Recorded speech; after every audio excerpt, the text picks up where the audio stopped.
Hi everyone, hope you're all right. Another YouTube video today for you. I thought I'd do a video about last night's game.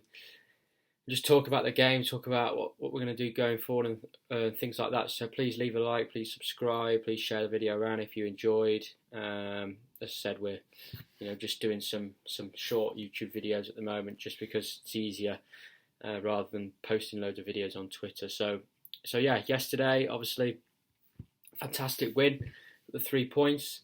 Obviously a 3-0 win. Just a few points on the game. I thought, we'll start with just the Spurs. I thought Spurs were very, very poor. I think they're towards the bottom of in terms of chances created, aren't they? I think they're really down at the bottom. I think they might even be 19th. Only Norwich have created less chances than Spurs. Which is just crazy, really, if you think about the players that Spurs have got. So yeah, Spurs were atrocious. They really, really were poor. But we made it difficult for them. We really, really did. I was a bit critical of some of the personnel. I thought having McTominay and Fred and Wan-Bissaka as well in the team was could be a problem. But McTominay and Wan-Bissaka played actually very, very well yesterday. I thought we were very, very good out of possession.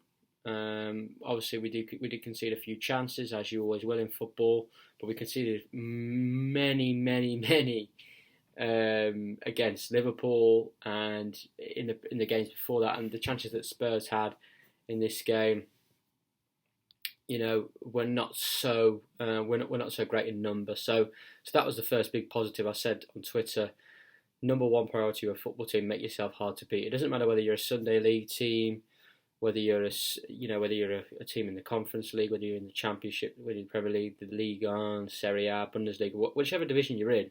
If you're not hard to beat, you're never going to get anywhere. You're never going to get anywhere. That's why Norwich are struggling so much this season. Norwich, I know they're not conceding many chances either, but if you're easy to beat, you're not even going to pick up the odd point here and there by getting a 0-0 or a 1-1 draw or scraping a win if you get a bit lucky. If you're conceding 2 and 3 goals all the time, you're never going to get anywhere as a football team. We've only got out of jail in previous games, for instance, against Atalanta, against Villarreal, other games as well. We've had Newcastle at home, which wasn't an incredible performance. We've got out of jail because we've got fantastic players at the top end of the pitch that can score goals. And I think what I haven't understood with Ollie in terms of his approach recently is that if we've got so many you can look at it two ways. You can say, right, we've got so many fantastic attacking players, let's play as many as we can. But I disagree with that. I think we've got so many good attacking players. If we keep a good team shape out of possession, if we're solid off the ball, if we work for each other, if our attacking players also contribute defensively, if we can concede less goals, if we can concede fewer goals, if we can only concede maybe, in our next 10 games, we only concede 7 goals or something like that, we've got the quality in the team to go and score 20, 25 goals in those games. So this is what it's all about. In football, making yourself hard to beat, this is what it's all about. And I'm glad what we did yesterday. I was a bit critical of some of the personnel, but I like the shape. I thought before the game we may struggle to create, but we created quite a few chances. Cavani and Ronaldo linked up well. Bruno linked up well with the front two. Despite, again, Bruno is he's one of those players, his overall game at times is very frustrating. But again, he's creating chances for us. I thought McTominay did very well. Fred did okay. Wan-Bissaka was good. Varane was good. I think Shaw and Maguire, again, were a little bit, they're just not on it. But yeah, overall, I thought it was a solid performance. And, a lot of you from Twitter will know I moan about this, that and the other all the time. And I always do. And it's not because I think I know the best. I just think sometimes I think they're the wrong decisions. But you have to, give the manager and coaching staff some credit yesterday. You could say they just put everybody behind the ball, but, it worked. And there's a lot of things to improve on. There's no doubt that this sort of 5 at the back that we're playing, or we played yesterday, there's no doubt that we'll get tested more against Atalanta and City. I think away at Atalanta, I think it'll be a test. going up against a 3-4-1-2 as well. Going up against a formation that matches us could be interesting, because you're then looking at a lot of man-to-man battles. Wing backs going up against each other, fielders going up against each other. It could be very much a man-to-man battle in that game, so that could be really interesting to watch. But yeah, I thought overall solid display. I was actually happy. Many of you know that I'm an advocate of a good team shape off the ball. If you look at the average positions of the players yesterday, off the ball, it was very much a 5-3-2. I think on the ball it was very much a 3-4-3. So yeah, off the ball, the wing backs when we did have the ball, the wing backs were very much with the three centre halves. So it was very much a 5. McTominay, Fred, and Bruno as a 3, and Ronaldo and Cavani as a 2. And then on the ball, it was very much more of a 3-4-3 with the 2 wing backs playing wide of McTominay and Fred, with Bruno, Ronaldo, and Cavani as a front 3. So there's a bit of flexibility. I'm quite happy with that. And I talked about this before. If Antonio Conte was to come in, or if we were to switch to a 3 at the back, whatever, Bruno Fernandes off the ball needs to come in and form the 3. In midfield, if we're defending deep, if we're pressing, Bruno Fernandes can be one of those front 3. We can press as a 3, or Ronaldo doesn't press so much, but we can press at least with a 2 with Fernandes and Cavani. So Cavani's just not left pressing on his own, wasting his time. But another interesting development throughout the game was Fred. Fred was allowed to press a lot higher, and Fred's biggest attribute is his pressing, his harrying. He's almost like a bull terrier at times around different, the opposition's players' ankles. He's there, he's getting the ball, he wants to get in there, get the ball, harry the players. So, yeah, it was a decent display. No doubt there's a few things. I think still defence in set pieces we were quite poor. We looked a little bit shaky still. Keeping possession as well, we didn't keep the ball very well at all throughout the game, and this was my worry when I saw the team, because you've got McTominay and Fred in midfield, and then you've got Bruno, Ronaldo, and Cavani. There's nobody in that team that can run in behind constantly. Ronaldo did it a few times, but there's nobody that can stretch the play, and that's obviously when Rashford came on and we got the goal, Matic to Rashford, with the pass from Matic to Rashford and the good finish to make it 3-0. But I think going forward against Atalanta and City, we've got to keep the ball better. We gave the ball away too many times, and we've got to realise that this Spurs team gave the ball away so many times as well. They were so poor, Spurs. And against City in particular, but also Atalanta, watching when they played us with De Roon, Koopmeiners, Myler, they have Pasalic, they've got Muriel, they've got a lot of very good footballers, especially Koopmeiners in midfield. But when we play against City, they're not going to give us the ball back that much. There's no way they're doing that. So whether we're playing on the counter or what we're going to do, we also have to make sure we keep the ball as well. You cannot just rely on playing that long ball. Although it's good, as I said, to have a person who can stretch the play, you also need people who can keep the ball. And that's why I was an advocate of Matic starting, because Nemanja Matic uses the ball very, very well. If he feels the game needs slowing down, he'll pass it backwards, sideways, which is no problem. If he feels that progressive pass is on and we want to have a pass through the lines, he's one of the top midfield players in the world for progressive passing on his stats. So yeah, that's why I was an advocate of Matic playing. And I think against Atalanta, I think we will need to make, I don't think Ollie will, but I think we do need to make a change or two to the setup. I think Diogo Dalot is obviously a possibility. We've got Alex Telles if he can come back in. I don't think he was even on the bench yesterday, so I'm not sure what happened with him. And I'm not sure Ronaldo and Cavani will start both the next two games, so I think Rashford will probably play up front, or Greenwood will play up front alongside one of the two. Martial obviously not involved at the moment. So yeah, it was a solid result yesterday. And everybody knows me. If you don't know my opinion on Ollie, then I don't think Ollie is good enough for us, and I don't think the coaching staff are good enough. And I think a lot of people from yesterday are still saying the same that they said. And if you want to change your opinion, you can do what you want. But I'm not going to change my opinion, even if we go and win the next 7-8 games. I'm still not going to change my opinion unless I see I'm not going to change it, because I know you know, we will eventually get found out again. And I know it's a bit negative and depressing saying that, but up against the top managers in the world, we're just not going to do it. But if we just take yesterday's result, just sort of in isolation, just on its own, I was actually very, very happy with the way that we played. And we weren't scintillating, we weren't fantastic, and I know Spurs were very, very poor, but just defending as a unit, defending as a team off the ball, it's something so simple. And on Twitter I've seen the graphics of it against Liverpool, 4-2-4 off the ball. 4-2-4 off the ball. I put out a very passionate rant after the Liverpool game. You can check my most recent video. I talked about the team shape, 4-2-4. It's awful, just schoolboy stuff. But then yesterday, it felt like I almost felt that they'd watched the Leicester-Arsenal game at 12:30 and they watched Arsenal off the ball in a 4-4-2 shape and they thought, oh, okay, this is how you play football. When you haven't got the ball, you get in a solid shape, everybody gets back, you get behind the ball, you close the spaces down, and you reduce the spaces for the opposition to play in, and that's exactly what we did.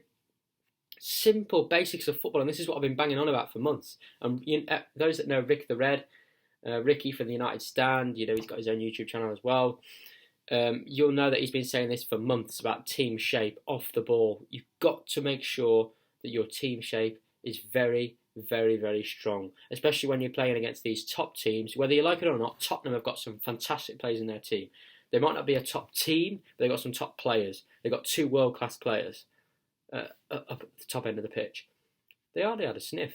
Son had 1 or 2 chances. Kane, I don't think he even had a chance, really. I don't think they had a shot on target.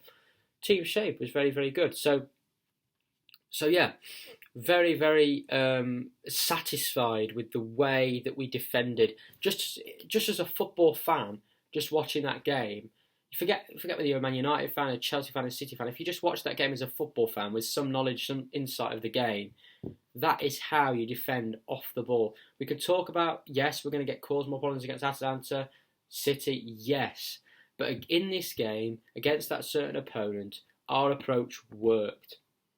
And, I'm not going to sit here. I don't want my team to lose football matches to get Ole Gunnar Solskjaer at the club. That's not what I want. I want my team to win football matches. And yesterday, I was happy with how it went. And this is, you treat a game in isolation. Happy with how it went. It was an improvement. However, we're going to talk about the implications now. So one big implication: where do Rashford, Sancho, Martial, Greenwood, Van der Beek, Pogba, where do they fit in? Matic even. Because we know McTominay and Fred, Ollie's favourite combination, even with a back 5 or a back 3, obviously more of a back 5 out of possession, more of a back 3 in possession. We know that McTominay and Fred are still his favourites. We know he's probably going to choose those for the next 2 games. So where does that leave Pogba? Will Pogba come in? He's not suspended for the Champions League. Will he come in against Atalanta?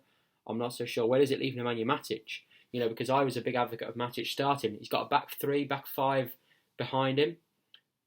We know he gets ran past quite a lot. We know he hasn't got a great amount of pace, but he can position himself in the right positions, and he can anchor that back 5, Nemanja Matic. I thought it was a fantastic option for yesterday. Where does he fit in? Is he going to get a chance? In my opinion, being one of our best players this season, if you actually watch how he contributes to our play. He's been a real consistent performer, and he normally is, Matic. Very, very, very, away to Southampton, yes. He was poor, but who wasn't? Who wasn't away at Southampton? Who wasn't poor, really?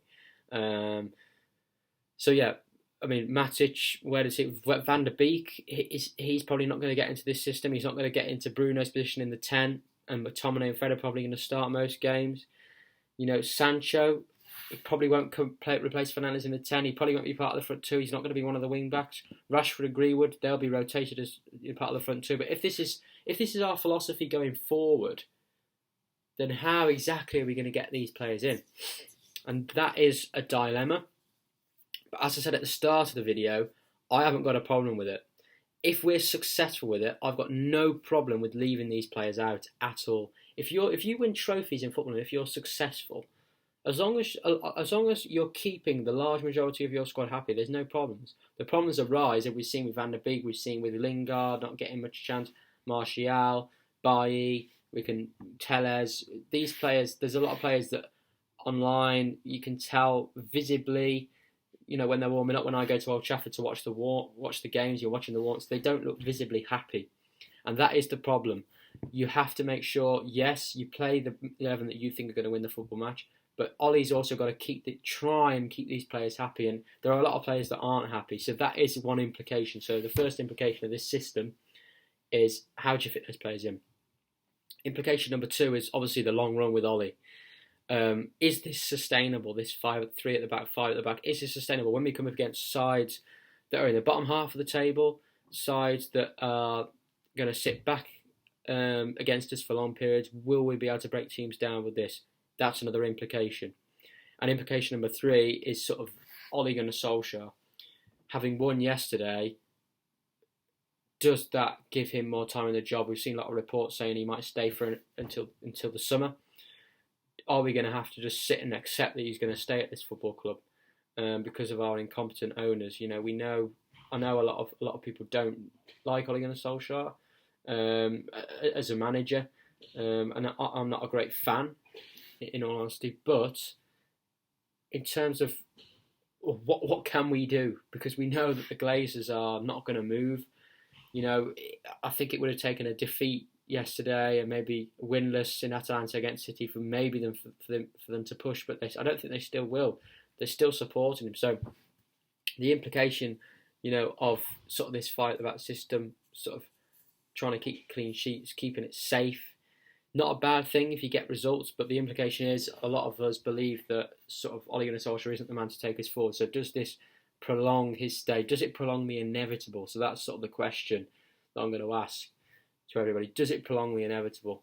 Because I don't want my team to lose. I want my team to win. If we win, we know Ole Gunnar Solskjaer stays, and we know we're going on this constant cycle where we go on a fantastic run of form, then we dip, then we go on a poor run of form. When it gets towards him losing his job, he saves his job, then he goes on another good run of form, and it's just the same cycle.